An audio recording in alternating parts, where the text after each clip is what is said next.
Good day. Today we are going to discuss the first module of the subject CE 2121, which is Introduction to Surveying. To start off, let us define surveying. According to Rayner and Smith, it is the art of determining the positions of points on or near the Earth's surface by means of measurements in the three elements of space, which is the distance, direction, and the elevation. According to Davis, Foote, Anderson, and Mikhail, surveying is the art of measuring horizontal and vertical distances between objects and of measuring angles between lines and determining the direction of lines and of establishing points by predetermined angular and linear measurements. So if we're going to observe, both definitions now pertains to the measurement of both distance, direction, and elevations. So when we pertain to direction, it will basically mean also the angles between the distances. And when we say elevation, this will now be your vertical distances.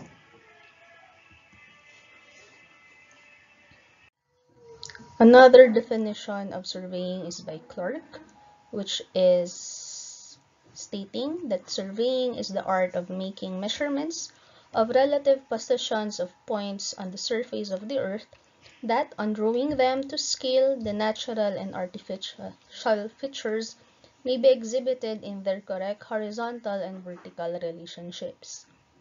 Another definition is by Webster, in which surveying now is a branch of applied mathematics which teaches the art of determining area of any portion of the Earth's surface, the length and directions of the boundary lines, the contour of the surface, and of accurately delineating the whole on paper. So basically, the definition of Clark and Webster are also pertaining to measurements of points or of position of points, and thus with this measurement we can now accurately scale them or draw them on their correct horizontal and vertical definitions. Thus we can make a true or ideal and realistic model of our survey. So with this measured values, so according to Webster's, we can now be able to determine the area of our measured distances and through the length and directions measured. And with this, we could also identify or define the shape of the land. So another definition is by Breed, Hosmer, and Bone, which states that surveying is a science or the art of making such measurements as are necessary to determine the relative position of points above, on, or beneath the surface of the earth, or to establish such points. So according to them, surveying simply measures or establishing or laying out these points either above, on the surface itself, or beneath the surface. According to Binker and Wolf, this is a science and art of determining the relative positions of points also above, on, or beneath the surface of the earth, or establishing such points. So both definitions basically implies that surveying is not only on measuring distances on the surface, but we could apply them in measuring distances of objects or of points which are above the Earth's surface or beneath the Earth's surface.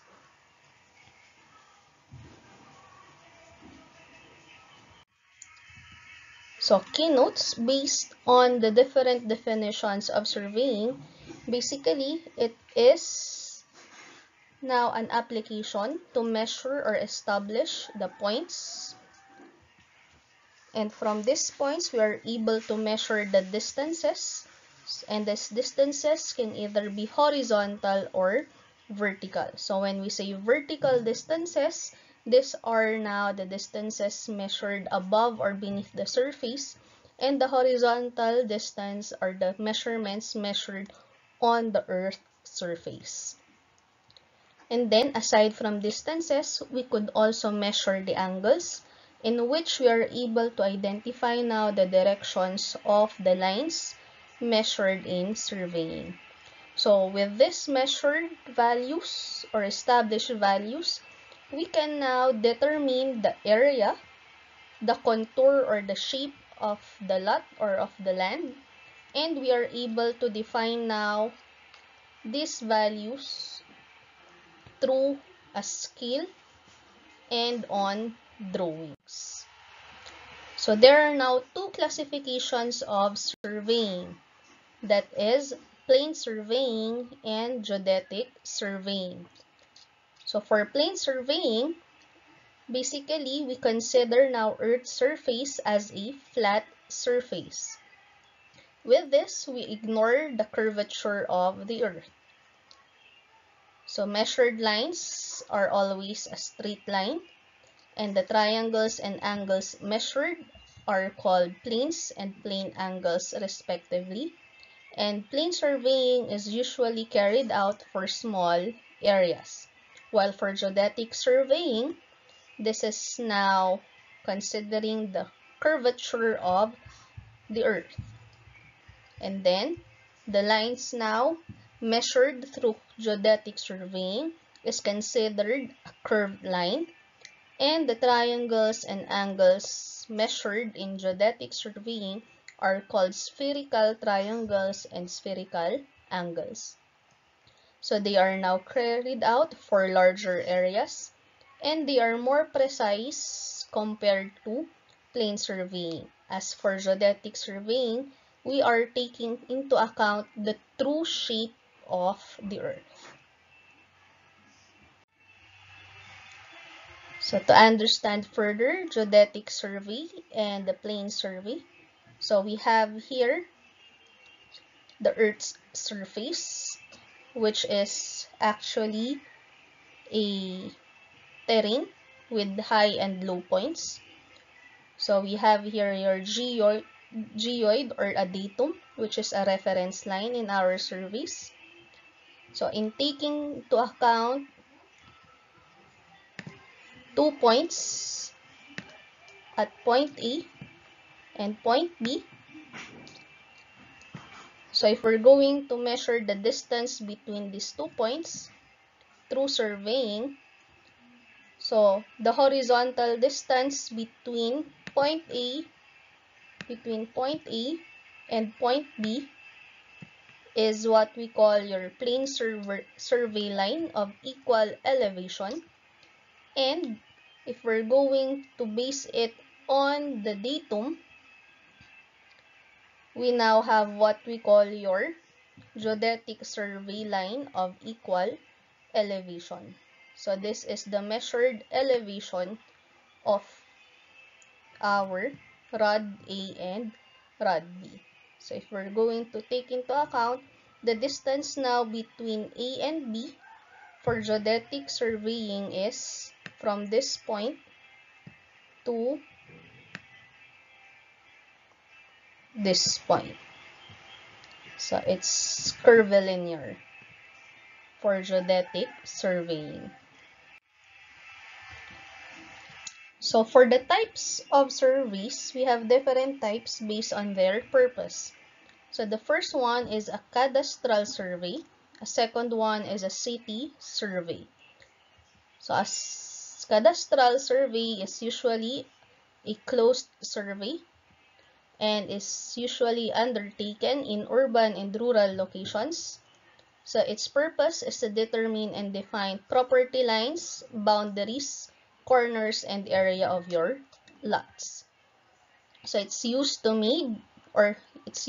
to fix boundaries of municipalities, towns, and provincial jurisdictions. So basically, cadastral surveys always or will always pertain to boundaries.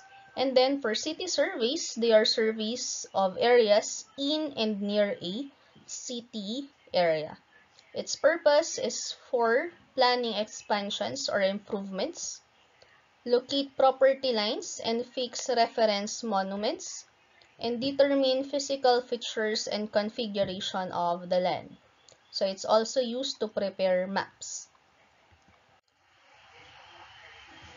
Other types of surveys, we have your construction surveys, hydrographic surveys, and forestry surveys.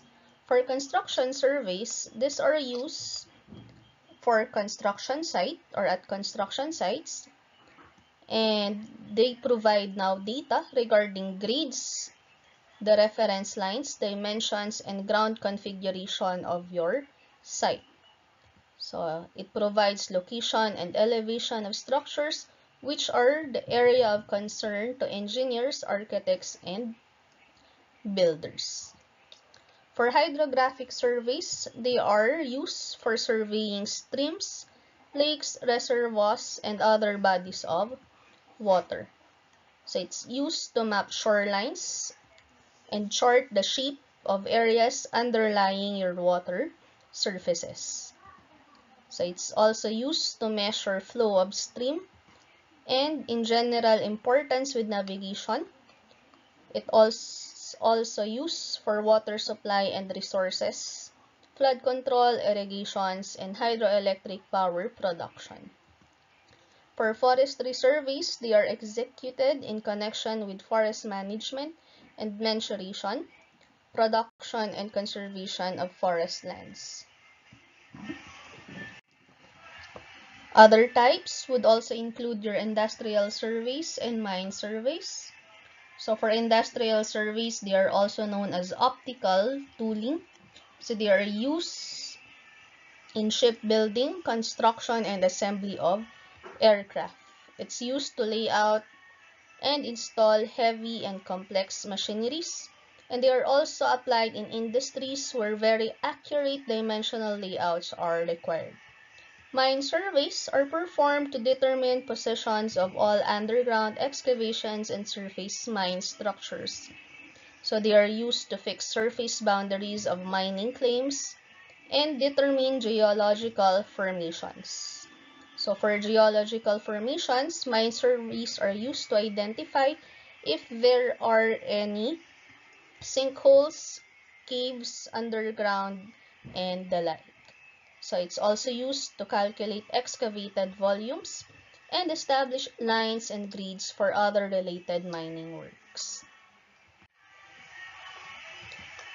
So we also have photogrammetric surveys, route surveys, and topographic surveys. So for photogrammetric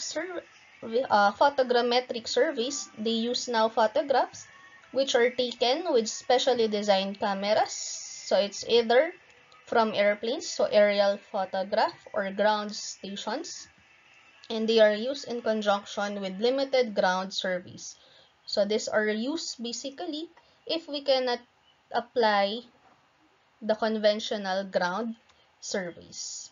So we also have your route surveys, which is usually used to determine the alignment, grade, earthwork quantities, location of natural and artificial objects. So it's basically applied in the planning, design, and construction of highways, railroads, pipelines, canals, and other horizontal or linear projects.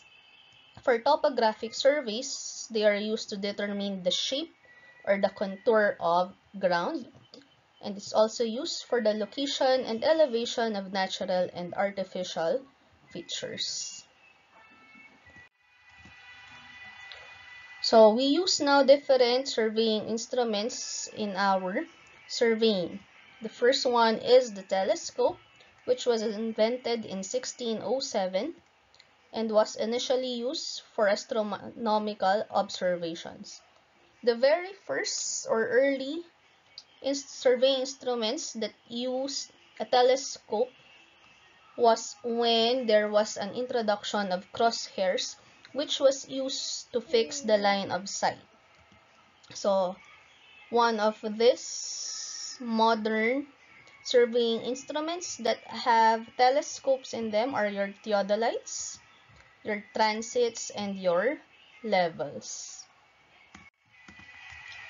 So we have here your surveyor's transit or the engineer's transit, which was invented by Young and Draper, who worked independently from each other in 1830. So this transit now is used to measure horizontal and vertical angles. But some transits are not used for vertical angles. So it depends on the design of the transit.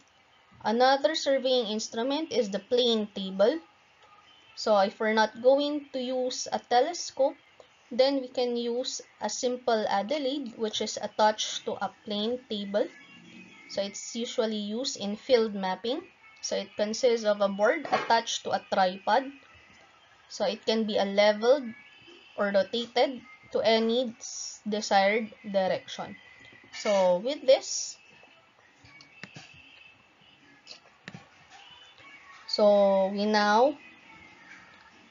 using this, you can rotate the table.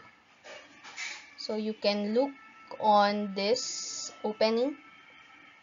So you can sight at a point where you want to measure. So you have here your level. So you will see if the table is straight or a level surface. So if not, you can adjust the length or the height of the tripod. So sometimes a plane table would also consist of a compass so that you can see what is the direction of your line. So other surveying instruments would also include your verniers. So it's an auxiliary scale alongside a graduated main scale of your instrument. So it shows refractional parts of the smallest or least division of your main scale. And it will give you a precise value without interpolations. So you have already used a kind of vernier in your physics laboratory. So it was invented by Frenchman Pierre Vernier. So a surveying instrument employ either a direct or retrograde vernier. So we have here a linear vernier which measures distances, lengths, while this one is an angular vernier. So next instrument is your compass. So it is a magnetic compass which was widely used in the 13th century and was mainly used to determine the directions of lines and calculate angles between these lines. So it was first introduced for use in navigations for ships. So it consists of a magnetized steel needle mounted on a pivot at the center of a graduated circle. So the needle points toward the magnetic north and gives a reading dependent on the position of your graduated circle. So this is a surveying compass we use. So this is a peak hole again. So you will align your line of sight. You will peek here. So you will see an object through here and the line now. So this is so you can measure the angle from this. So this is how you use your compass. So we have your surveying measurements. So for surveying, we have what we call your direct measurements, which are measured on the surface of the earth. So it's either using a chain or tape measurements or ranging or your range poles. And we have your indirect measurements. So for indirect measurements, this would include your optical method, which uses now telescope and calculations. So we also use here your tachyometer and triangulation. We also use electronic method. So basically, an example of electronic method is your GPS. So we use instruments that would rely on the reflection and the reception of radio and light waves. So as we have said, aside from distances, we also measure angles in surveying. So we have now the angular units of measurements. So this will now include your sexagesimal system, which is an English system of your angular measurement. So it is expressed in degree, minute, and seconds. So a circle is divided into 360 degrees. So we have now 1 degree is equal to 1 over 360 of a circle. So 1 degree now is divided into 60 minutes, and 1 minute is divided into 60 seconds. We have your centesimal system, which is a French system of angular measurement. It's expressed in gradients or your grads. So it's a right angle which is divided into 100 centesimal degrees. Therefore, 1 grad is equivalent to 0.90 degrees. And lastly, we have your circular system, which is the SI unit for angle measurements and expressed in radians. So it is equal to an angle at the center of a circle whose arc is equal to the radius. So basically, 90 degrees now will be equivalent to 1/2 of pi. So in measuring, in surveying, there will always be some errors. So there will be mistakes, errors. So therefore, we could define now if our measurements are accurate and precise. So mistakes now are defined as inaccuracies in your measurements. So these are caused by carelessness, inattention, poor judgment, and improper execution of measurement. It's also a misunderstanding of the problem and inexperience or indifference of the person conducting measurement. So a mistake is also referred to as a blunder. An error now is defined as the difference between the true value and your measured value. So therefore, it is the deviation from the true value, and it's always beyond control of the person performing. There are different types of error. We have your systematic error and your accidental errors.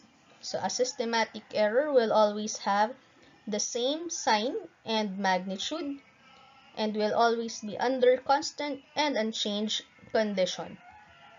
So it's also known as a cumulative error.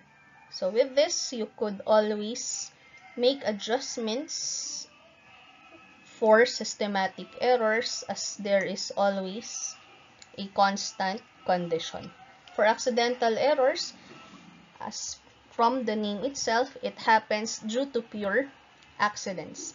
So it's by chance or probability. So there are no adjustments for accidental errors. So the last one is the accuracy and precision. So for accuracy, it is defined as the closeness of your given measurement to the absolute or true value. It's always the relationship between the measured value and their expected value. So the difference between the measured value of a quantity and its actual value represents the total error in the measurement.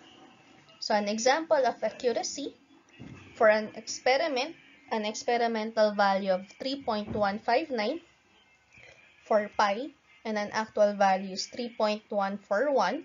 So therefore, the accuracy of the experimental value is 0.018. So it was close by 0.018. While for precision, it is the degree of refinement and consistency with which any physical measurement is made. So it is applied in a series of values or a set of repeated measurements. So example, In an experiment, you take different values. For experiment 1, you get 3.145. Another value is 3.143. And the third value is 3.149. So from this data, we could say that the preciseness of your values is by the thousands, or by 1 over 1000. So that's how close the experimental values are. So to further understand accuracy and precision, so if we have here, for example,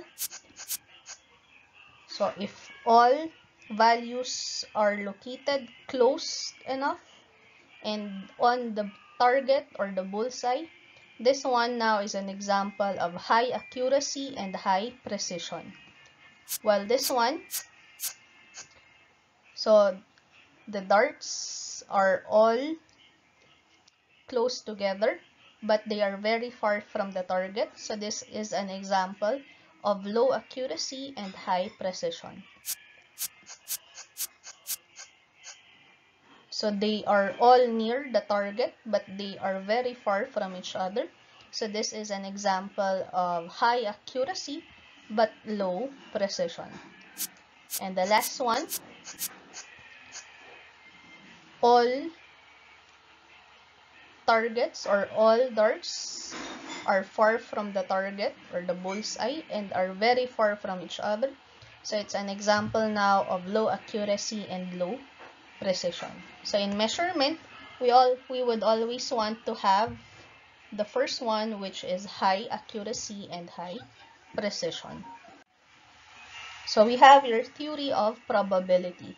So when we say probability, this is the number of times that an event will probably occur over a range of possible outcomes. So it's useful in indicating the precision of results only as they are affected by accidental errors. So it does not determine the magnitude of systematic errors, which may also be present.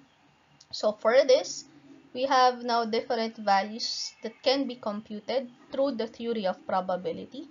And the first one is your most probable value, or MPV, the residual, the probable error, relative error, weighted observations, and the interrelationship of errors. So to start off, the most probable value, or MPV, is also known as the average or the arithmetic mean of the repeated measurements, considering that it is under similar conditions. So we cannot take the average of measurements if they are of different conditions. So the quantity that has the more chance of being correct than any other is your most probable value. So we take this value as simply the sum of the measurements divided by the number of measurements. Next, we have your residual, or your V, which is also known as the deviation.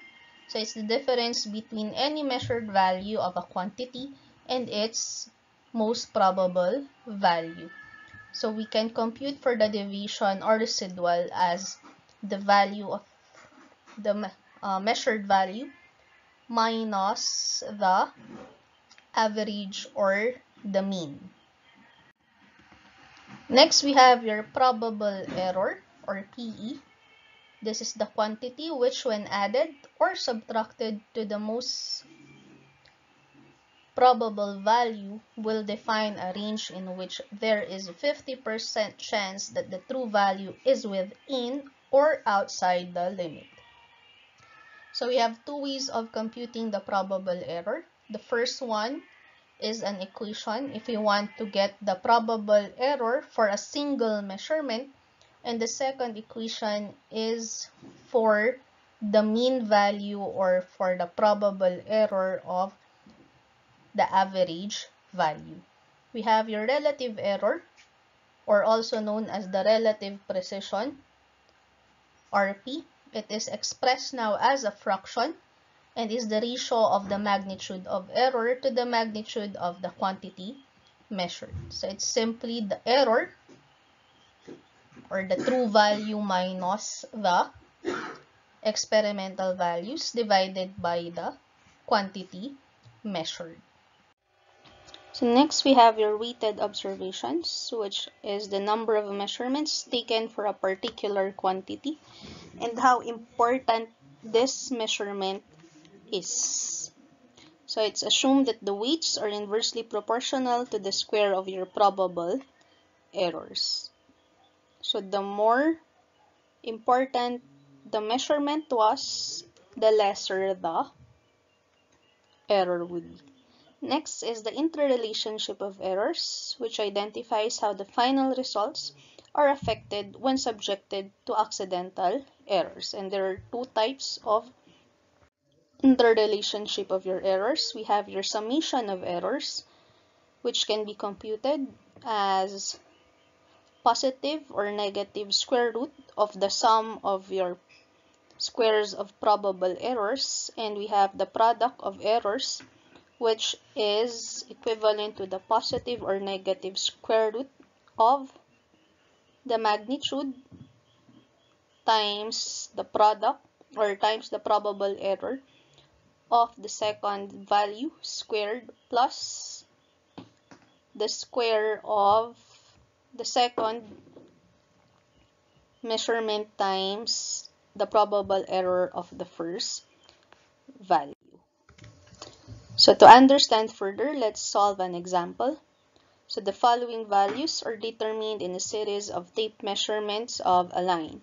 So we have 1000.58, 1000.40, 1000.38, 1000.48, 1000.40, and 1000.46. So we have to determine the most probable value or the average or the mean of the measured length, the probable error of a single measurement, the probable error of the mean value, the final expression for the most probable length, and the relative precision of the measurement. So for our solution from the problem, we have the measured length given. So we need to solve for the summation, and it will give us 6002.70 meters. And there are 1, 2, 3, 4, 5, 6 measurements. So we can now solve for the average or the most probable value as the sum divided by the total number of measurements. So that's 602.70 divided by 6, and it will give us 1000.45 meters.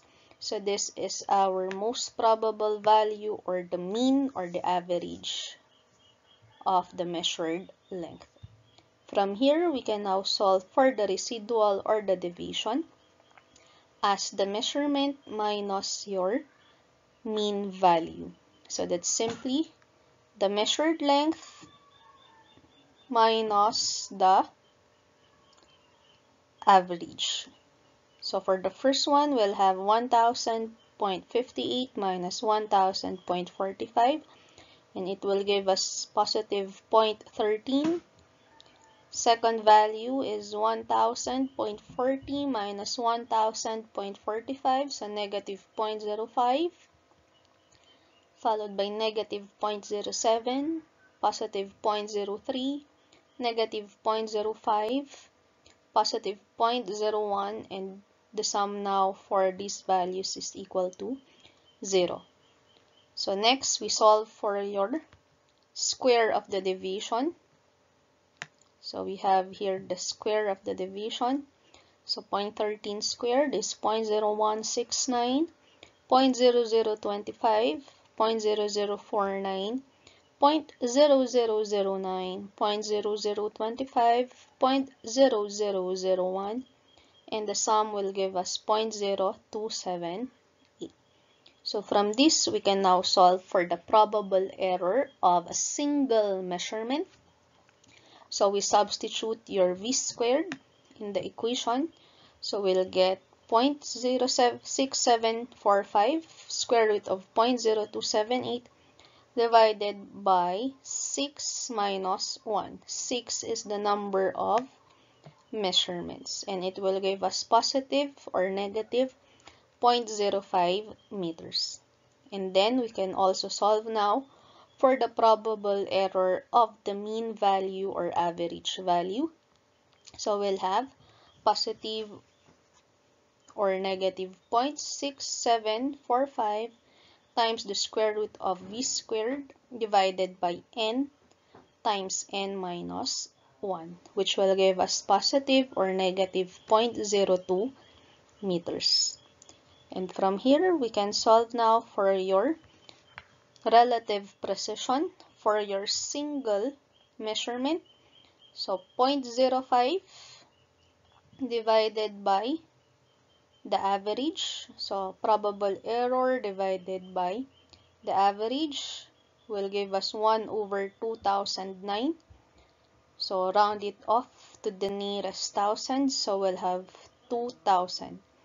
So our values for a single measurement is precise by 1 over 2000, or that is 1:2000.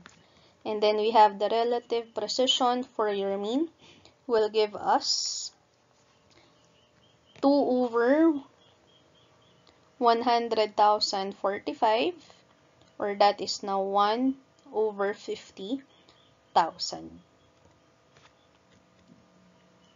So with this, we can now summarize our answer.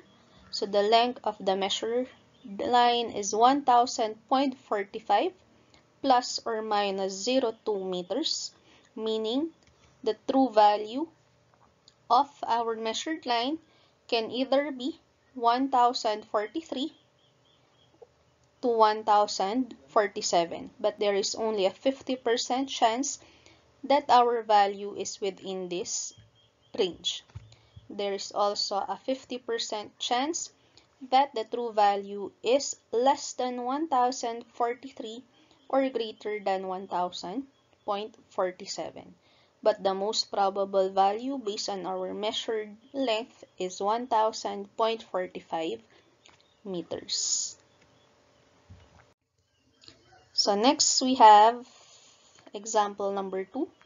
The following are measurements and their corresponding probable errors for a triangular shaped tract of land.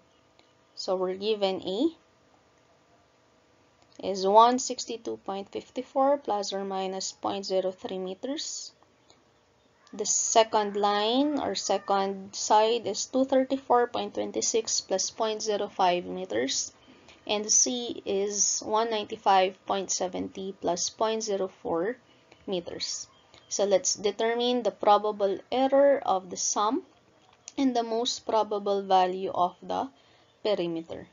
So with this, we can now solve for our most probable value for the perimeter as simply the sum of A, B, and C, disregarding now the probable errors given. So this will now be 162.54 plus 234.26 plus 195.70. So our most probable value is 592.50 meters. And then for our probable error of sum, since it's a perimeter, and we are going to add now the errors of your measured length, measured lines. So it will be the square of error 1, square of error 2, and square of error 3. And this will give us a positive or negative 0.07 meters. So what does it mean? It means that the perimeter or the true value of the perimeter is 592.50 plus or minus 0.07 meters. So it's between 592.43 or 592.57 meters. But there's also a 50% chance that our value is beyond the limit. So next we have example number 3. The two sides of a rectangular lot were measured with estimated probable errors. So we have the width 253.36 plus or minus 0.06 meters. The length is 624.15 plus or minus 0.08 meters. So we have to determine the area of the lot and the probable error. So for our solution, the area is simply length times width. Again, disregard the error. So we'll have the area is 624.15 times 254.36, and this will give us now a value of 158,134.64 square meters. And for the probable error, since the area is a multiplication process, so we will now apply product of errors. So we'll have quantity 1 times error 2 plus quantity 2 times quantity 1 times error 1. So with this, we'll get now a positive or negative value of 42.58 square meters. So what does this mean? Our area now, or the true value of our area, is 158,134.64 plus or minus 42.58 square meters, or that is between 158,092.06 square meters and 158,177.22 square meters. Last example, we have example number 4. So 4 measurements are recorded with their respective weights. We now determine the weighted mean. So the given 284.18, its weight is 1, 284.19 with a weight of 3, 284.22 with a weight of 2, and 284.20 with a weight of 4. So to solve for the weighted mean, so let's have it tabulated. So the measured length, X, then we have the weight for each measured length, W. So the weighted mean can be solved now by multiplying your measured values times the weight.